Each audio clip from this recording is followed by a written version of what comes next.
আসসালামু আলাইকুম। কেউ এটা খাইছেন কিনা তা জানি না। তবে এটা হলো কামরাঙ্গা। কামরাঙ্গা দিয়ে গুঁড়া মাছ। এই খাবারটা আমার কিন্তু অনেক পছন্দ। যখন গুঁড়া মাছের সিজন আসে, কামরাঙ্গার সিজন আসে। এটা আমি ছোটবেলায় আমার দাদির হাতে খেয়েছিলাম। সেই স্বাদ যেন এখনো মুখে লেগে আছে। তো মাঝে মধ্যে সেভাবে রান্না করতে মনে চায়। কিন্তু ওই স্বাদ মানে আর পাই না। রান্না করি ঠিকই, মানে এখনকার অনুযায়ী স্বাদ হয়। কিন্তু আপনার ওই স্বাদটা কেন জানি আর পাই না। সেম স্বাদ আসে না। তো এই তো কথায় কথায় সব মসলা দিয়ে ফেলেছি, দিয়ে এই তো এখন হাতে মাখাচ্ছিলাম। মানে মাখাতেই এতটা ভালো লাগতেছিল কেন জানি। আর কালারটা মাশাল্লাহ অনেক সুন্দর হয়েছিল, কিভাবে কিভাবে তা জানি না। তো এই তো মাখায়া, ভালো করে মাখায়া, এই যে দেখছেন কি সুন্দর।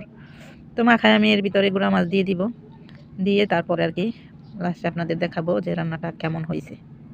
তো দেখতে থাকেন সবাই।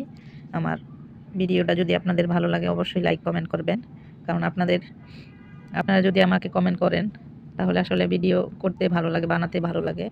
নয়তো না, মানে পরিশ্রম মনে হয় যে সার্থক হয়েছে। আর যদি না করেন আসলে মনে হয় যে পরিশ্রম সার্থক সার্থক হয়নি। তো এই তো এইভাবেই পোড়া পোড়া করে রান্না করব। তো সবাই ভালো থাকবেন, সুস্থ থাকবেন। সবাই আমার জন্য দোয়া করবেন। আল্লাহ